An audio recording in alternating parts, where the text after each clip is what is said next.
Kasih karunia dan damai sejahtera Allah Bapa kita dan anaknya Tuhan Yesus Kristus menyertai saudara. Amin. Shalom saudaraku yang terkasih, di dalam nama Tuhan Yesus Kristus senang bisa menyapa saudara di tempat saudara berada hari ini dalam dimensi yang berbeda tetapi dalam dunia yang sama. Sebagai insan yang diciptakan untuk Tuhan, sebelum melakukan rangkaian aktivitas kita pada hari ini, marilah kita mengawalinya dengan mendengarkan firman Tuhan. Dalam pembacaan firman Tuhan kita di pagi ini terdapat di Pengkhotbah 7 ayat 7. Sungguh pemerasan membodohkan orang berhikmat dan uang suap merusakkan hati. Demikian bacaan firman Tuhan. Shalom. Saudaraku yang terkasih, di dalam nama Tuhan Yesus Kristus kita perlu berhati-hati. Bahwasanya ketika kita mempelajari dari firman Tuhan, maka kita akan menjadi orang berhikmat.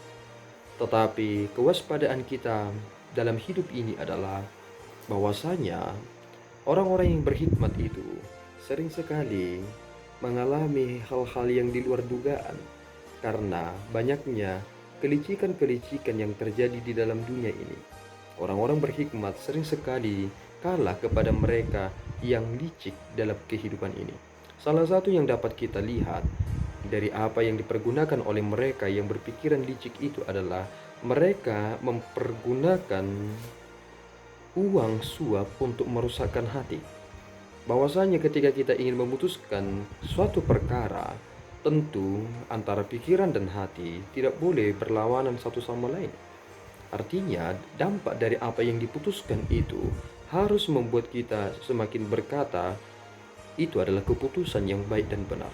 Tetapi kebanyakan keputusan itu bisa menjadi keliru karena ada hal yang dipergunakan untuk merusakkan hati dalam membuat keputusan.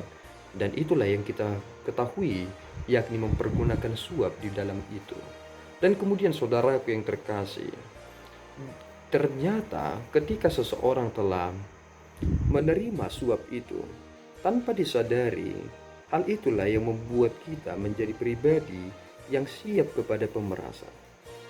Dan inilah akhir dari orang-orang yang berhikmat.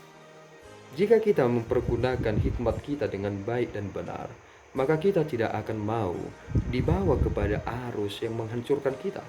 Tetapi ketika kita melihat bahwa seolah-olah itu adalah peluang, maka di sanalah kita akan mencapai kehancuran kita. Jika segala sesuatunya dapat dinilai dan diukur dengan uang, bukankah saudara akan menjadi begitu malang dalam dunia ini? Tetapi kita adalah orang-orang yang berbahagia karena tidak dapat diukur dengan uang. Kematian Yesus Kristus tidak dapat diukur dengan uang. Kita ditebus bukan karena barang yang fana dan barang yang terbatas. Emas, perak tidak bisa menukarkan kematian Kristus tentang penebusan kita. Tidak ada hal yang dapat kita lakukan untuk melakukan pembebasan atas diri kita dari dakwaan kematian yang sesungguhnya, yakni kematian yang kekal.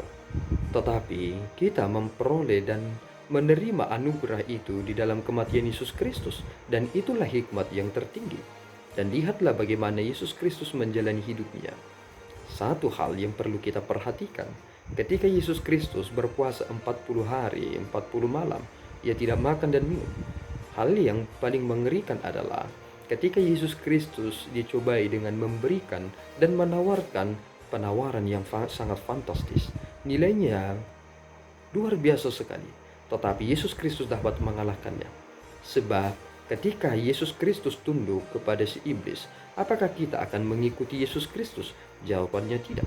Tetapi Yesus Kristus menundukkan itu dengan hikmat yang sesungguhnya kita harus ikuti. Kiranya saudara dipenuhi oleh hikmat itu, yakni firman Tuhan. Mari hidup di dalam firman Tuhan, maka kita akan menjalani hari-hari kita lebih baik dan akan lebih bernilai. Tuhan Yesus memberkati, kita berdoa. Ya Tuhan, kami bersyukur atas berkat-Mu. Terima kasih Bapa atas tuntunan-Mu yang menyatakan anugerah-Mu kepada kami lewat firman-Mu, yang menguatkan kami dan menegaskan prinsip kami bahwa Engkau adalah sumber dari hikmat itu. Tolong kami ya Tuhan, supaya kami tidak menjadi pribadi-pribadi yang menjadi bodoh yang mampu dibeli dengan uang karena keputusan yang tidak dapat kami pertanggungjawabkan. Pelihara kami Bapa sesuai dengan kehendak-Mu, dan pimpinlah kami di dalam Roh Kudus-Mu yang akan meneguhkan kami di dalam kebenaran itu. Di dalam Yesus kami telah berdoa dan mengucap syukur. Anugerah Tuhan kita Yesus Kristus, kasih setia Allah Bapa, dan persekutuan Roh Kudus menyertai saudara. Amin. Tuhan Yesus memberkati.